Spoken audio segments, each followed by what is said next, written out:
Praise the lord. దేవుని ప్రశస్తమైన నామమునకు మహిమ కలుగును గాక. ప్రభు నామమున మీ అందరికీ హృదయపూర్వక వందనాలు. ఈ ఉదయకాలము దేవుని వాక్యాన్ని విందాం. నిర్గమాకాండము 33వ అధ్యాయము 11వ వచనము. మనుష్యుడు తన స్నేహితునితో మాటలాడినట్లు యెహోవా మోషేతో ముఖాముఖిగా మాటలాడుచుండెను. ప్రియమైనవారలారా, మరి ఆనాడు భక్తుడైన మోషే ముఖాముఖిగా దేవునితో మాట్లాడాడండి. మోషే ప్రత్యక్షపు గుడారంలోనికి వెళ్ళి ప్రభువు యొక్క స్వరాన్ని విని మరి ప్రజలకు తెలియపరిచేవాడు. దేవునితో మాట్లాడడానికి మోషే ఎంతో పరిశుద్ధంగా జీవించాడు. అంతేకాకుండా దేవుని పట్ల ఎంతో విధేయత కలిగి దేవుని మాట విని ఆ ప్రకారం నడిచినవాడు మోషే.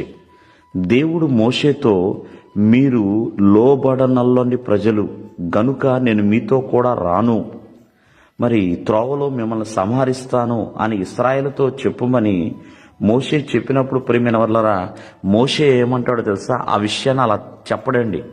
చెప్పకుండా ఈ ప్రజలు నీ ప్రజలే కదా అంటూ దేవునికి నిబంధన గుర్తు చేస్తున్నాడు. అటువంటి దేవునితో ముఖాముఖిగా మాట్లాడే అనుభవం కలిగిన వాడు. మరి అటువంటి ముఖాముఖి యొక్క అనుభవం అటువంటి అనుభవాన్ని ఎలా సంపాదించాడంటే, మొదటిగా మోషే ప్రభువు యొక్క దయను సంపాదించుకున్నాడు. ఈ లోకంలో మరి దేవుని బిడ్డలుగా, దేవుని సేవకునిగా, దేవుని విశ్వాసులుగా, మరి దేవుని శిష్యులుగా ఉన్న ప్రతి ఒక్కరూ కూడా ప్రార్థన ద్వారా ముఖాముఖిగా మనం మాట్లాడగలుగుతామండి.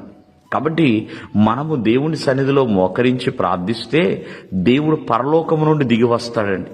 కావున ఈ లోకములో మనం బ్రతికున్న కాలంలోనే ప్రార్థన చేయగలుగుతాం.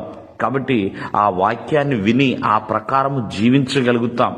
కావున మరి ఆయనతో ముఖాముఖిగా మాట్లాడే అనుభవం ఎంతమంది కలిగి ఉన్నారు చూడండి. ఆయనతో ముఖాముఖిగా మాట్లాడుతున్నప్పుడు మరి చాలామంది ప్రియమైన వర్లరా వాళ్ళ వ్యక్తిగత విషయాలు మాత్రమే చెప్పుకుంటారు. అలా కాదండి.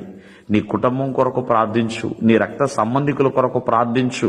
అంతేకాకుండా నీ దేశము కొరకు, ఆత్మల సంపాదన కొరకు, నాయకుల కొరకు, పరిపాలన కొరకు ప్రియమైన వర్లరా ఎంతోమంది అనాథో అభాగ్యులు, ఎంతోమంది వ్యాధులతో బాధలతో ఎంతోమంది బాధపడుచున్న వారు చాలామంది ఉన్నారండి.